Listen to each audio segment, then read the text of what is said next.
On the first full day of President Trump's impeachment defense, the Trump team flips the script on House Democrats and turns the trial of Donald Trump into a national broadcast of Democrat corruption.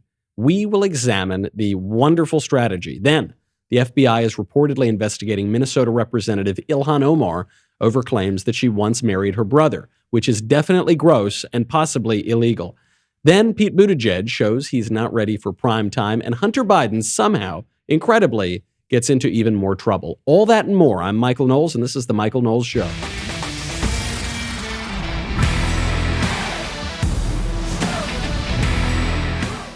Hoo boy, do we have a lot to get into today. What a roller coaster we went through yesterday on the Trump impeachment defense. Started off very slow. I was sweating. I was nervous. I thought it was not going well at all. And then the Trump team just kicked it into high gear during prime time. We will get to all of it. We will get to the very smart strategy all around. But first, I've got to thank our friends over at Robinhood.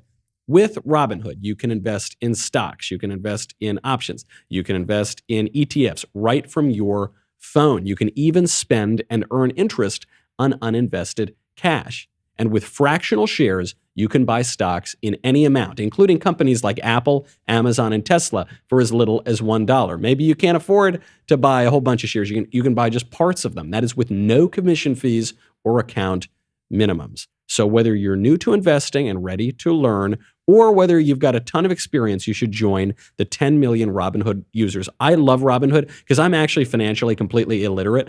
And what I love about Robinhood is it makes it so simple for me. I don't feel like I need an advanced degree to just invest some of my money and start earning a little bit more. Go to knowles.robinhood.com to learn more and claim your free stock. That is knowles.robinhood.com. All investments involve risk. This is not investment advice or recommendation or a solicitation of any security. Other fees may apply. Visit rbnhd.co/fees. The free stock program is subject to certain limitations. Annual percentage yield on uninvested cash is paid by program banks and is variable. Robinhood Financial is not a bank. But that is still my recommendation to go check it out. There was really great stuff from the Trump team yesterday.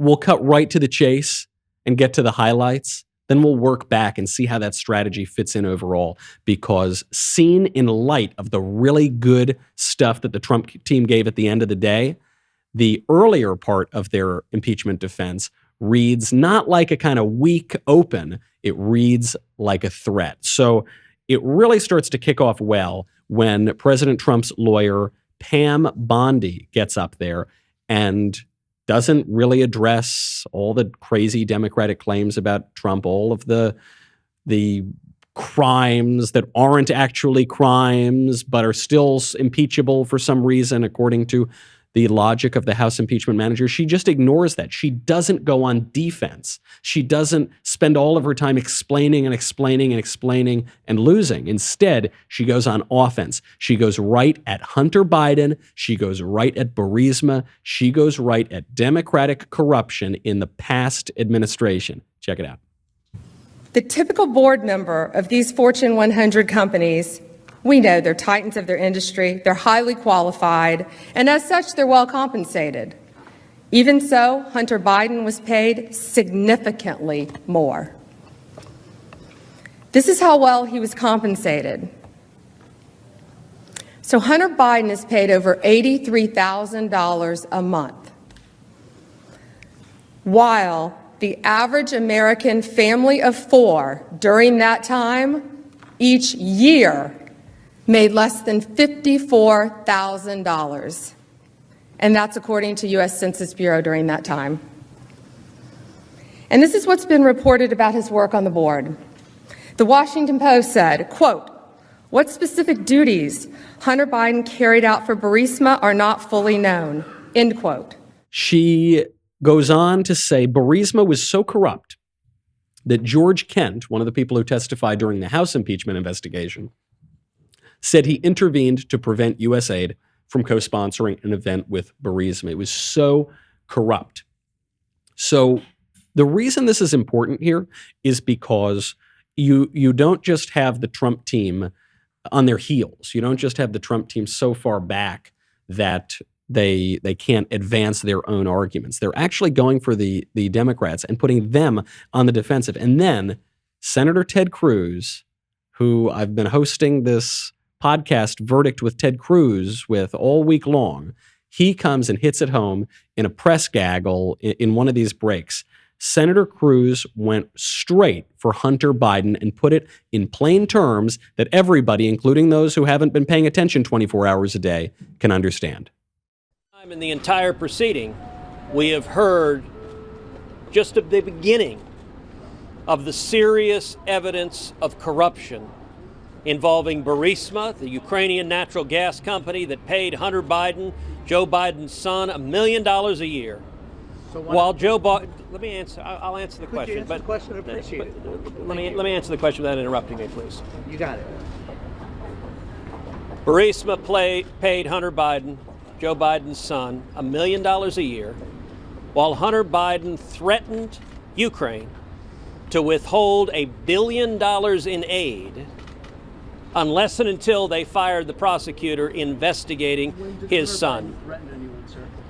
Joe Biden threatened. Joe Biden is Vice President of the United States, and we just saw a video, which I would encourage every news outlet here to actually show the video of Joe Biden bragging how he told the president of Ukraine that he was going to cut off $1 billion, he was going to block $1 billion in foreign aid to Ukraine unless they fired the prosecutor. And in Joe Biden's own words, son of a bitch, they fired the guy.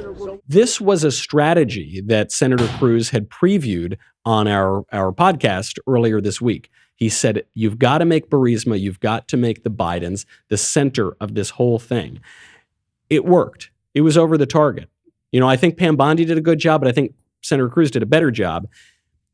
Cruz drove these reporters so crazy that at one point he actually made one of them suggest throwing his 9 and 11-year-old children in prison. Over those 2 hours, none of the president's attorneys mentioned one single possible crime that Hunter or Joe Biden are accused of. Basically, what they said was Hunter Biden got a job. His dad was vice president. If that's a crime, I mean, shouldn't half of your children be in prison? My children are 9 and 11, and I'm sorry that you want to throw a 9-year-old in prison. But at this point, my third grader plays basketball and softball at her school. So stop playing the nasty.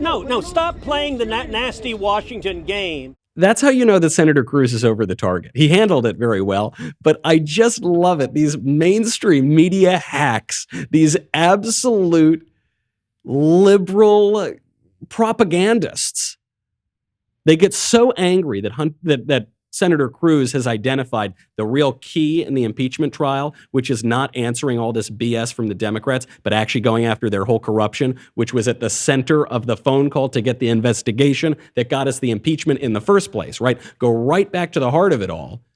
The mainstream media liberal hacks were so upset about this, they decide they're going to threaten Ted Cruz's daughters and say they should be thrown in prison. Beautiful. And Senator Cruz handled it very, very well. Wasn't just Hunter Biden either. The Trump legal team also went after the so-called whistleblower. So you had, in this case, Patrick Philbin, the deputy counsel to the president, when he was making his presentation in the impeachment trial, he decided to focus in on the so-called whistleblower. Because I know it's so convoluted, it's been so insane how this impeachment farce began, but let's remember, it began when President Trump had a phone call with the president of Ukraine. And in that phone call, he suggested some investigations into corruption. The allegation then the Democrats made was that President Trump was withholding military aid until Ukraine agreed to investigate corruption that involved Joe Biden. And this was a big deal because Joe Biden is running against President Trump in 2020, although increasingly it's looking like he's not going to get the nomination of his party anyway.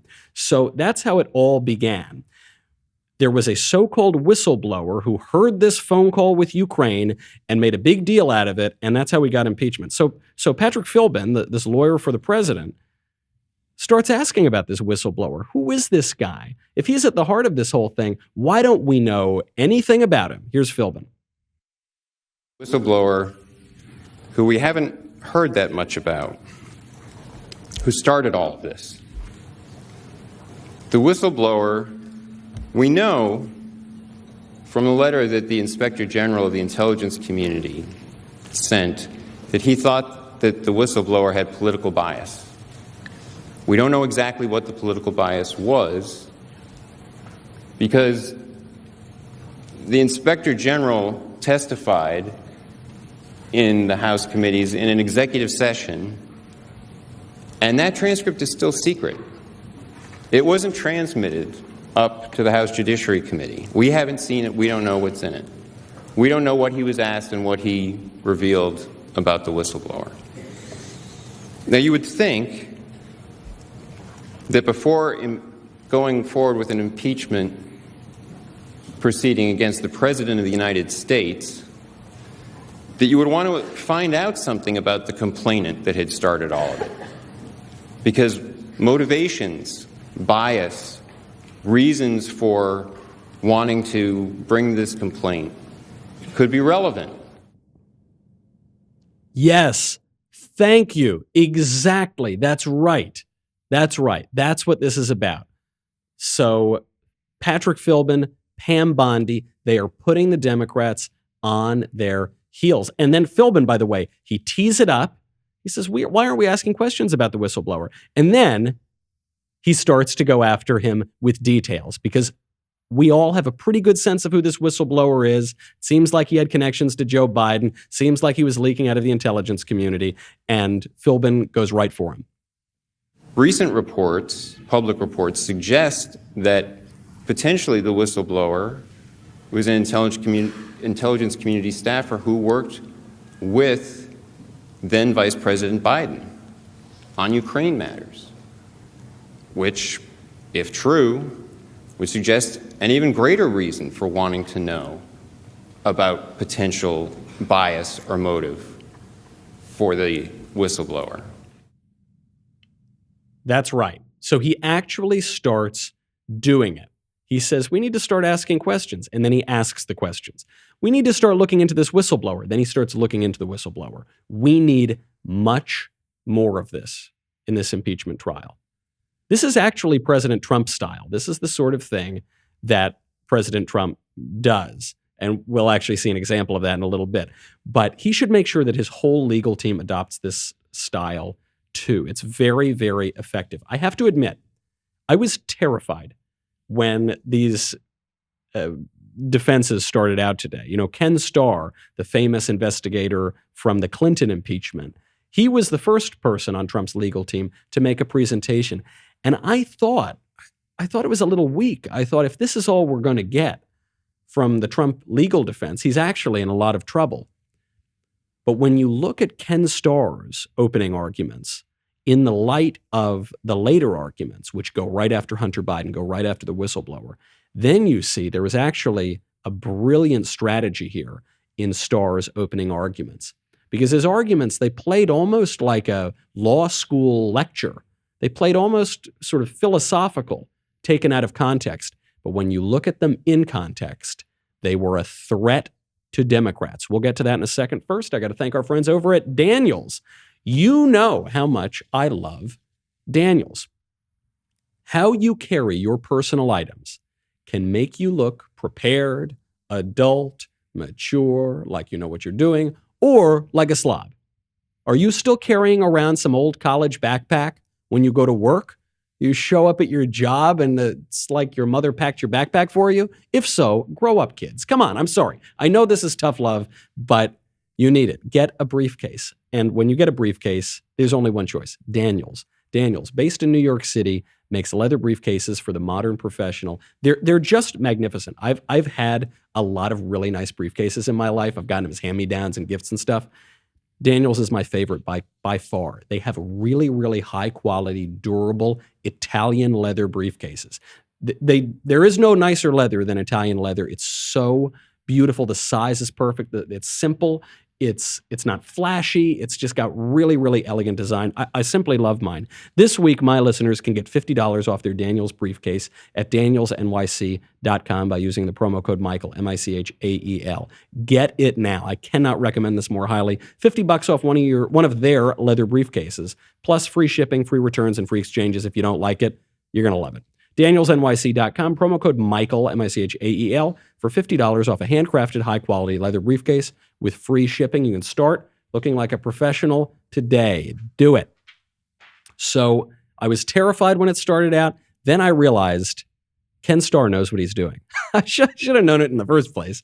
But it was a really subtle but effective argument. So Ken Starr begins, and he points out there's no crimes. Trump didn't commit any crimes. The articles of impeachment don't even say that he committed crimes. Then he gets to the danger of this impeachment. He even describes the time that we're living in as the age of impeachment. Here he is. The Senate is being called to sit as the high court of impeachment all too frequently. Indeed, we are living in what I think can aptly be described as the age of impeachment. In the House, resolution after resolution, month after month, has called for the president's impeachment. How did we get here? Yet here at home, in the world's longest-standing constitutional republic, instead of a once-in-a-century phenomenon, which it had been, presidential impeachment has become a weapon to be wielded against one's political opponent. Absolutely right. A great point. A great point. The left is accusing Ken Starr of hypocrisy because he says, how did we get to this point where we're living in the age of impeachment? And what the left is saying is, we got here because of you. You're the guy who impeached Clinton. So it's your fault. How dare you? What rank hypocrisy? It's not hypocrisy. It's experience. Ken Starr is speaking with some credibility here. He's saying, look, I was involved in the Clinton impeachment. I was brought in as this investigator, but now we're doing this so regularly, it's become merely a political tool. It's not being used in the way that the founders and framers of our Constitution wanted it to. So what's happening here is it's reopening some of the impeachment trial, or some of the impeachment of Bill Clinton. It's reminding people of the impeachment of Bill Clinton. If that was all they were doing, it would be a very stupid strategy because it would be just restoking those resentments, getting Democrats to remember how much they hated the Clinton impeachment, getting them more ready to go after Trump in this impeachment. But that's not what it was doing. What this opening did was get all of that out of the way and set the stage of these constant impeachments as a real danger to the republic, because we're now just going to be living in a system where the Congress throws out whatever president it doesn't like. That's not the system that our founders wanted, but that's the system we're getting into now. Ken Starr says that would be a very bad thing. In fact, he goes so far as to say that impeachment is hell. Like war, impeachment is hell, or at least presidential impeachment is hell. Those of us who lived through the Clinton impeachment, including members of this body, full well understand that a presidential impeachment is tantamount to domestic war, albeit thankfully protected by our beloved First Amendment, a war of words and a war of ideas. But it's filled with acrimony and it divides the country like nothing else. Those of us who lived through the Clinton impeachment understand that in a deep and personal way. It's hell. It's like war. It divides the country, and we are in the age of impeachment. But do we have to be? That's the question that Ken Starr is leaving on the table. Do we have to be? Because there's a little bit of a cause and effect here, right? It is true that impeachment divides the country, but impeachment also comes only during periods of great division. So the first impeachment we had was of President Andrew Johnson. That was in 1868. Now, did the impeachment of Andrew Johnson cause the division in the country? No, we had just come out of the Civil War. I mean, it was the greatest division you could possibly have, and the impeachment was a result of that division. Next impeachment we have, or near impeachment we have of Richard Nixon, was in 1974. Did Richard Nixon divide the country? No, the country was terribly divided on the heels of the 1960s and the rise of radical leftism in the Cold War. Next impeachment we have 1998.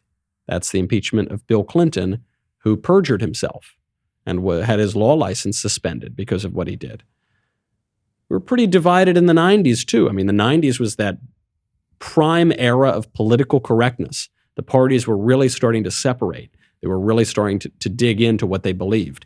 And then now we have another impeachment in 2019. So this is getting faster and faster. Or are we divided as a country because Trump got impeached? No, Trump got impeached because we're divided as a country. But it does further divide the country. I think that's why you're seeing it speed up.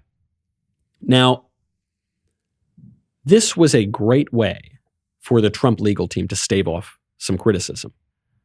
Stave off criticism that they didn't want to hear witnesses, that they were just trying to dodge impeachment, that they were using Ken Starr as a lawyer in the first place. They addressed all of the criticisms that could be thrown at them. And they also sent a threat. They sent a message here, which was, if you want this fight, Democrats, if you're going to try to remove a duly elected president for total BS, then we're going to do it to you. Because impeachment is hell. Impeachment is like war. Impeachment divides the country, and we're not going to give it up without a fight. If you want this hell, we will engage in that hell with you. You see it on the micro scale when it comes to the witnesses, right? The Democrats have all they want is to call former National Security Advisor John Bolton to testify because they think John Bolton's got dirt on Trump. And the threat here, I think, was, you call John Bolton, we call Hunter Biden. You really want to play this game? You want to talk to John Bolton so bad? That's fine. We'll drag Joe Biden's degenerate, corrupt son in front of national television on the Senate and have him spout off all the corrupt things he's done with other corrupt people from the Obama administration. You really want that? On the macro level, the threat implied here was, you remove our guy from office over BS, guess what we're going to do the first chance we get? The first chance there's a Democrat in office and a Republican Congress and hopefully a Republican Senate, that guy's gone. Not because it's right, but because that's the political situation that you Democrats have forced us into. Because you have shredded the Constitution and we have to live in the new political reality because we can't unilaterally disarm. That's the threat that's being implied here. And it did a whole lot to turn around the perception of President Trump's defense. This is the first day that Trump gets to defend himself, right? You had a whole week of Democrat accusations from the House impeachment managers. Now he defends himself. I think they did a very good job, and I think the strengths of these lawyers balanced each other out very, very well because they were coming into this today with a big leak. There was this big leak to the New York Times from former National Security Advisor John Bolton's forthcoming memoir that said that Trump tied military aid in Ukraine to the investigation of Joe Biden, which, by the way, would be perfectly fine if it did, but it created a whole lot of headlines here, right? So that's what they were going into. And as a result of that leak to the New York Times, obviously highly coordinated to maximize damage to President Trump's impeachment trial, to try to extend this thing so that Democrats can go on a fishing expedition because Democrats have come up empty so far. 3 years later, they got nothing. And it had its intended effect because the squishy Republican senators like Mitt Romney came out and said, yeah, we want to hear more witnesses. To be fair, in John Bolton's defense, this is not John Bolton's fault. Look, he put it in the book. Maybe he should have waited to publish the book. Maybe the publisher is trying to juice book sales. But John Bolton ran this by the White House. He sent a copy of this to the White House. This is on the squishy senators, chief among them, Mitt Romney. And Mitt Romney is now suggesting that he will vote to hear more witnesses, to drag this impeachment trial out into the foreseeable future. Here he is. It's increasingly apparent that it would be important to hear from John Bolton. I, of course, will make a final decision on witnesses after we've heard from not only the prosecution but also the defense. But I think at this stage it's pretty fair to say that John Bolton has a relevant testimony. I think it's increasingly likely that other Republicans will join those of us who think we should hear from John Bolton.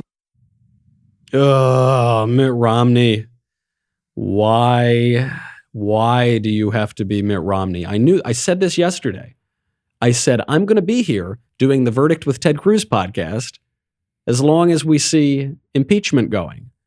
And so my chances of returning home to Los Angeles rested on Mitt Romney not being a jerk, so I might as well start looking for apartments now. Looks like I was right. Susan Collins, another squishy senator, she's in Maine. She's also signaling that she's in favor of witnesses. Susan Collins is up for re-election this year, and she already has Trump's support. Maine went 3 electoral votes out of 4 for Hillary Clinton in 2016. So it's a very delicate situation for Susan Collins. Probably she has to vote for more witnesses. Then you've got another squishy senator, Lisa Murkowski in Alaska. Lisa Murkowski is not up for re-election until 2022, so she can do whatever she wants. And I think probably she would prefer to call witnesses. It's probably the safer move for a moderate senator like her. Lamar Alexander from Tennessee, another moderate. He's retiring from the Senate. He doesn't care. He's got nothing to lose. He has no reason not to do what he wants. He's got no reason to try to preserve his legacy. The safe choice for him, probably to call witnesses. So right now, if nothing changes, it's looking like we might get witnesses and we might get a longer impeachment trial. It is going to be up to these guys, these 4 senators. Maybe some others could be swayed too. So today, Trump's big defense day, Trump offered a very strong defense right out the gate. It was strong. It was strong because it was an offense. Started out by setting the stage, then he went for the jugular. It should all be offense from here on. It should all be Hunter Biden and Burisma and the whistleblower. It should be all pressure on Democrats. Ronald Reagan used to say, when you're explaining, you're losing. So when you're defending yourself, when you're on your heels, you're losing. Queen Elizabeth has a phrase that she's reportedly fond of saying, which is never complain, never explain. You're always pushing what you want forward. Trump team did that today. Trump does this strategy personally. He actually just did it with regard to Ilhan Omar, who may have married her brother. Yuck. We'll get to that in a second. We'll get to why Pete Buttigieg is just absolutely blowing it and he's not ready for primetime. And we will get to Hunter Biden somehow getting into even more trouble. And if this impeachment defense from President Trump keeps going the way it's going, he's going to be in even more trouble soon. Before we get to that, I want to talk about the pro-life cause. While the pro-abortion activists shout their abortions on national television and refer to preborn babies as parasites, pro-lifers have fought back. All of us at the Daily Wire have spoken out in defense of life. Last year, Ben Shapiro addressed a crowd of 100,000 at the March for Life in Washington, D.C. And you know what happened as a result of that? Our advertisers were targeted by left-wing media operatives. We lost a lot of revenue as a result. They were trying to shut us down and shut us up. This is a constant battle to protect pro-life advocacy from the forces pushing abortion. Live Action has experienced the same thing. Live Action is one of the most important voices in the pro-life movement. I personally support Live Action, and you should too. You know, they have helped to expose Planned Parenthood and other abortion clinics for the horrific crimes that they commit. Pro-abortion activists have targeted Live Action and censored them on social media platforms when they don't succeed in kicking them off altogether. And that's why our dailywire.com members are so important. Your membership helps keep our cameras on and our microphones turned up, even when the left is pressuring our sponsors. You keep our pro-life message from being canceled. And from now until January 1st, a portion of any dailywire.com membership will be donated to Live Action with promo code Live Action, easy enough to remember. So join dailywire.com and make your pro-life voice heard. Head on over to dailywire.com. We'll be right back with a lot more.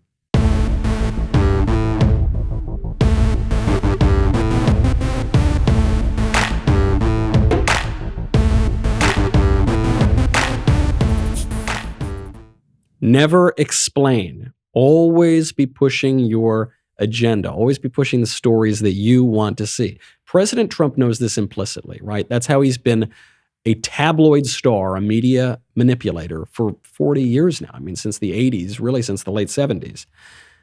You're seeing this in a particular news story right now, which involves Minnesota Representative Ilhan Omar, one of AOC's squad. There have been stories going around since 2016, 2017, that Ilhan Omar married her brother. Now, it's not quite as gross as it seems, I guess. The allegation is not that she married her brother because she fell in love with him, but that she married her brother to commit immigration fraud, to get some kind of immigration advantage. We don't know if that's true. We don't know what sort of advantage it would be. That has just been the allegation, and it's come from multiple sources. And the question is, why is nobody investigating this? Well, it seems someone now is investigating it. 2 FBI agents held an hours-long meeting in Minnesota back in October with a concerned party, whoever that is, handing over a bunch of documents regarding Ilhan Omar's 2009 marriage to Ahmed Noor Saeed Elmi, regarding whether or not she married her brother. So people are investigating this now. This is according to multiple sources. President Trump was asked about it, and instead of playing defense and playing it safe and playing it cautious, he decided to blare that headline all over the world. Here he is. Well, there's a lot of talk about the fact that she was married to her brother. I know nothing about it. I hear she was married to her brother. You're asking me a question about it. I don't know, but I'm sure that somebody would be looking at that. I love this. Look, a lot of people are talking about the fact that Ilhan Omar married her brother. I like that he phrases it as the fact that Ilhan Omar marries her brother, but we don't know. I don't know anything about that. I don't know anything about the very fact that Ilhan Omar married her brother, which many people are talking about. Trump does this all the time. I mean, it is one of the most often used rhetorical strategies he has, but it's very effective because all you hear from this, because he repeats it multiple times, is Ilhan Omar married her brother, the fact that Ilhan Omar married her brother. By the way, we don't know that it's a fact yet. There's just a lot of evidence for it, and it's pretty weird that no one's investigated it. Just to give you a little sense of whether or not it's true, here's just a glimpse at the timeline of her marital life. So 1982, Ilhan Omar is born in Somalia. She comes to Minneapolis with her family in 1997. Then, 5 years later, when Ilhan Omar is 19 years old, she marries a guy named Ahmed Hirsi, who is 22, in her faith tradition, but not legally. So they're not legally married. 2008, so 6 years after they get married in the faith tradition, Omar and Hirsi have 2 kids, and they divorce in their faith tradition. 1 year later, Ilhan Omar, 26 years old at this point, marries Ahmed Noor Saeed Elmi, who's only 23 years old, 3 years younger. Then 2 years after that, Ilhan Omar and Elmi end their relationship, divorce in their faith tradition, and do not legally get divorced until 2017. So this is pretty weird, right? Ilhan Omar marries a guy, but not legally. Then they have 2 kids. Then 6 years later, all of a sudden, they separate.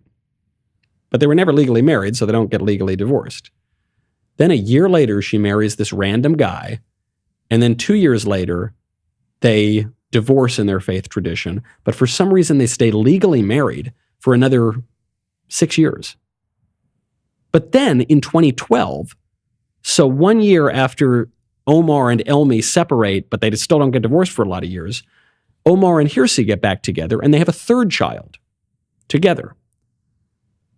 For the next few years, Ilhan Omar is filing joint tax returns with this guy Hirsi, but she's still legally married to this other guy, Elmi. Then Omar becomes a big public figure and things start to get a little dicey. 2016, she's elected to the Minnesota House. 2017, she legally divorces Elmi, who is possibly her brother. We don't know who the guy is. And then in 2018, she legally marries Hirsi, the father of her 3 children, who she's been with for a very, very long time. And then she's elected to Congress. Nothing about this timeline makes sense. And it does seem to be very possible that it's a case of immigration fraud. This needs to be investigated. This needs to be investigated. In particular, because she's a rising star in the Democratic Party, and she has absolutely odious political views, And she referred to the September 11th attacks as some people did something. And she giggled while talking about Al-Qaeda and Hezbollah. And her views are just simply disgusting and repugnant. So on a political angle, we should really go after this lady. That's just politics, though. We go after everybody on the left in politics. As a matter of the law, it seems like this merits an investigation. More generally, conservatives need to be on the offensive. We need to put the Democrats on their toes. The best defense is a good offense. Now, the Trump team is doing a good job of this. I hope they keep it up because it's a good start.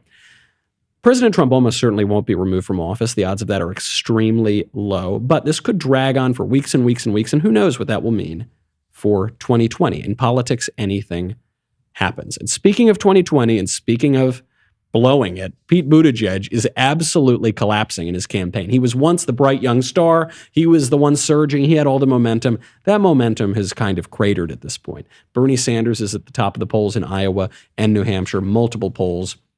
Pete Buttigieg appears to be deflating, just like Elizabeth Warren. It just seems like he's not ready for prime time. A great example of this, he was asked in a town hall the other night by a pro-life Democrat if he would welcome her into the party. And he danced around the question and he wouldn't give a straight answer. And he basically said, yeah, no, of course we can agree to disagree as long as you agree with me. And this woman who asked the question wouldn't let him get away with it. She said, this Democratic Party platform specifically excludes pro-life Democrats like me. Would you represent a Democratic Party that makes room and includes pro-lifers like me, or are you going to just absolutely exclude my views on abortion, my views as a woman, my views as somebody who thinks we should protect life? And Pete Buttigieg says, absolutely, you're out of the party. The Democratic platform contains language that basically says that we don't belong, we have no part in the party, because it says abortion should be legal up to 9 months, the government should pay for it. And there's nothing that says that people have a diversity of views on this issue should be included in the party. In 1996 and several years after that, there was a language in the Democratic platform that said that we understand that people have very differing views on this issue, but we are a big tent party that includes everybody. And so therefore, we welcome you, people like me, into the party so we can work on issues that we agree on. Yeah. So my question was, would you be open to language like that in the Democratic platform that really did say that our party is diverse and inclusive and we want everybody? Well, I support the position of my party that this kind of medical care needs to be available to everyone. And I support the Roe versus Wade framework that holds that early in pregnancy there are very few restrictions, and late in pregnancy there are very few exceptions. And again, the best I can offer is that we may disagree on that very important issue, and hopefully we will be able to partner on other issues. Terrible answer, regardless of your views of abortion. Absolutely terrible answer, and a terrible look. You know, the Democratic Party is always projecting. So they always, because they're so obsessed with race, they call everyone else racists. And because they're so obsessed with sex, they call everybody else sexists. They have a problem in this election cycle, which is that they've already kicked out all of the racial minority candidates. So now it's just a bunch of white people. Not a good look, makes them look pretty hypocritical on racial issues. They've got another issue here, which just from a visual perspective is not a great look for Democrats. You've got this guy, Pete Buttigieg, telling this woman who's a Democrat that she's no longer welcome in the party because she opposes abortion. But the Democrats' whole argument on abortion is that in order to support women, you have to be pro-abortion, that all women love abortion, that women's rights are now actually just a synonym for abortion, according to the modern left. And yet, here's this woman, right, who says, actually, Mayor Pete, I know that you think you're going to speak for all the women, but I'm a woman and I oppose abortion. So that's okay, right? And he says, absolutely not. You're out of the party. You are not in my party. You do not speak for women. I speak for women. Me, Pete Buttigieg, not you, a woman. Just a dumb answer. He should have known better than that. He's a pretty slick young politician, but it's just a reminder, He's not ready for prime time. And he's not ready on the sexual issues. He's not really ready either in terms of relating to ordinary people. He just doesn't have it. So very few politicians actually watch sports, but a lot of them try to talk about sports disingenuously because they think that that's a good way to relate to the common man. And so Pete Buttigieg was asked about the death of Kobe Bryant, that tragic helicopter crash. And Pete Buttigieg said, oh, well, it was just so all. He'll be remembered for what he did on the field as well as what he did off the field. Because apparently Pete Buttigieg doesn't realize Kobe Bryant plays basketball, which is not played on a field. Here he is. There are millions of people, not just in Los Angeles, but around the world right now, mourning because they were inspired by what he did on the field, what he meant off the field. Okay, so either Pete Buttigieg doesn't know that Kobe Bryant played basketball, and I gotta at least hope that Buttigieg knows that Kobe played basketball, or he just doesn't know anything about basketball because he thinks it's played on a field rather than a court. You got to know these things, okay? Or you got to not pretend to know these things. You got to not pretend. I mean, the pandering is just so tedious when it comes to Buttigieg. We don't know who this guy is. He's a completely new figure on the national scene, and the mask is slipping a little bit. He's changing his views. He's a radical one day. He's a moderate the other day. He's the everyman one day. He's this elite moralist who's going to preach to you on the other day. He just doesn't know who he is. He's just not ready for prime time. And that actually gets to a story coming out from Washington Post and ABC News. There's a new poll that was released on Monday, released yesterday, found that President Trump is now in a better position against nearly every 2020 Democratic competitor as a result of impeachment and the impeachment trial now and possibly the impeachment vote. So the conclusion that all of these political analysts are reaching is that impeachment has been good for Trump. And that's why Trump is doing better against all the Democrats now, which may well be true. I think probably impeachment has been good for Trump. But the part that all of the political analysts are ignoring is the Democratic candidates themselves. Because the other thing that's happened in the past few months, other than the impeachment trial, is that we've gotten to see a lot more of these Democratic candidates. And I strongly suspect the more we see of these candidates, the less we like them. The less everybody likes them, the less the Democratic primary voters like them. The Democratic primary voters seem pretty demoralized. You see this from guys like Van Jones, Democratic analyst, who says, gosh, the people who show up to these debates are not ready to beat Donald Trump. The more we see of Buttigieg, the worse his numbers get. The same is true of Warren. The same is true of Joe Biden, even Joe Biden. Joe Biden's been around forever. I mean, he's been in politics for 50 years.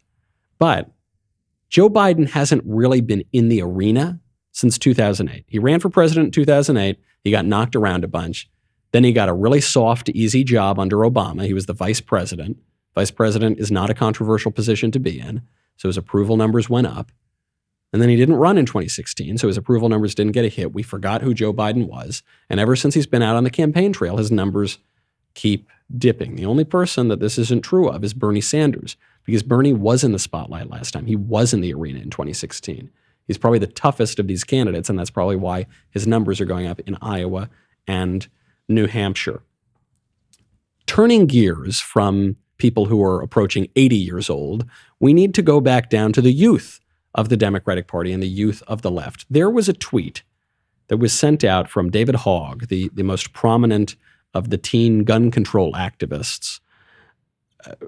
This tweet has gone viral, and I read it because it shows so much about the modern left. This is the tweet. Quote, "This is a tweet for the founders of the gun violence prevention movement, started centuries ago by almost entirely Black, brown, and indigenous LGBTQ women and non-binary people that never got on the news or in most history books.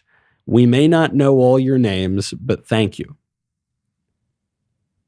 I actually want to defend David Hogg for a moment, but obviously that statement is ridiculous. First of all, I don't think He's talking about getting on the news. I don't think TV news existed centuries ago. I'm not sure how he would know that the founders of the gun violence prevention movement were almost entirely black, brown, and indigenous LGBTQ women and non-binary people. That seems like a really, really niche group of people to start the gun violence prevention movement, particularly considering the fact that most early gun control was actually specifically anti-black, and that all of the great civil rights leaders from emancipation onward made a big point to arm themselves because they were the victims of systemic oppression. Never mind all of that. Obviously, it's an absurd tweet. But I want to defend David Hogg because of how absurd this tweet is. First of all, he's a freshman in college, and he doesn't know anything about anything. Freshmen in college don't know anything. Imagine if you were a celebrity when you were 18 years old. This is why teenagers should not be celebrities. Child stars tend not to turn out terribly well. Teenagers should not be celebrities. It is not good for them. It's not good for anybody else. Also, in David Hogg's defense, David Hogg is a freshman at Harvard. He got accepted into Harvard because of his activism. He may have learned this nonsense in a classroom at Harvard. He'd be much more likely to learn this stuff in a classroom at Harvard than he would at a community college, because the halls of elite universities have become totally radicalized. Maybe not totally, maybe that's extreme, but nearly totally. I mean, incredibly radicalized and turned into tools of political ideology. The academy is so hopelessly ideological now that facts are often abandoned in favor of political fantasies, like the idea that the gun violence prevention movement, whatever that is, was started by black, indigenous, LGBT, non-binary people of color in the 18th century. I mean, crazy. But that's not David Hogg's fault. Not entirely, at least. When teenagers do and say stupid things, they're just doing what teenagers do. That's pretty much the definition of a teenager, is doing and saying stupid things. The real problem here is the teachers who teach them this nonsense in the first place. The fact that really now the inmates are running the asylum. And speaking of people who are behaving badly, Hunter Biden is now in even more trouble. The New York Post just caught Hunter Biden and his pregnant wife, Melissa, tooling around Beverly Hills in a $130,000 Porsche. This was after they finished their $90 brunch at a restaurant owned by Chef Jean-Georges, celebrity chef. And this is before they were returning to their $3.8 million Hollywood Hills mansion that they're paying $12,000 per month for. All while Hunter Biden is refusing to pay child support to an ex-girlfriend of his for another kid he just had out of wedlock. I don't even mean to beat up on Hunter Biden. He is certainly a degenerate, but he seems like a very troubled guy, and I have no interest in beating up on him. I'll go after his father. I don't really care about going after him. But imagine if this were Don Jr. Imagine if this were any Republican. Imagine the headlines. Imagine the politicians talking about it. And that's how the left wins. The left wins because they never play defense. They always play offense. They'll defend every absurd thing they ever say. They will double down on every absurd thing. They will accuse you of things that you've never done. They'll pluck them out of thin air. The Russia conspiracy, tax evasion, this Ukraine hoax. They'll just pluck, impeach. They're actually now impeaching the president without a crime. 2 articles of impeachment, 0 crimes in them. But they don't care because the left is always on offense, and we play it safe. We have a great economy, record high economy, record low unemployment, record peace abroad. The fact that we just, according to the left, waged World War III and then I guess won World War III in the killing of Soleimani, with Iran retaliating in a weak way. It ended that conflict. Amazing stuff. We've gotten China to concede on trade deals.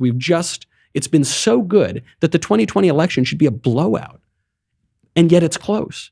And the only reason it's close is because the left is always playing offense and we're always playing it safe. We are right now in 2020 looking at a race where the incumbent very successful president, is running against an old communist, a radical liar, a small-town mayor, and an empty suit whose teeth literally fall out of his mouth during debates. And it's close. It's close because we don't get aggressive. And the Trump team today has signaled that they're going to get aggressive in this impeachment. We should extend that strategy all the way through 2020, all the way through the way that we wage politics. All right, that's our show. We got a lot more to get to, but hey, we're out of time. Come back to the Michael Knowles Show tomorrow. In the meantime, I'm Michael Knowles. See you then.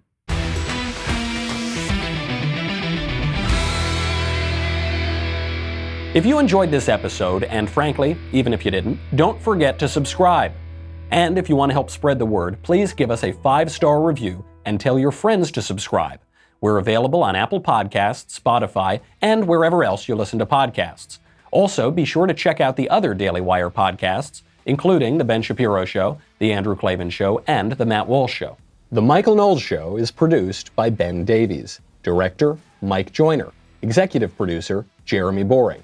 Senior producer, Jonathan Hay. Supervising producers, Mathis Glover and Robert Sterling. Technical producer, Austin Stevens. Assistant director, Pavel Wadowski. Editor and associate producer, Danny D'Amico. Audio mixer, Robin Fenderson. Hair and makeup, Jesua Olvera. Production assistants, McKenna Waters and Ryan Love. The Michael Knowles Show is a Daily Wire production. Copyright Daily Wire 2020. Hey everybody, it's Andrew Klavan, host of The Andrew Klavan Show. You know, some people are depressed because the American Republic is collapsing, the end of days is approaching, and the moon has turned to blood. But on The Andrew Klavan Show, that's where the fun just gets started. So come on over to The Andrew Klavan Show and laugh your way through the apocalypse with me, Andrew Klavan.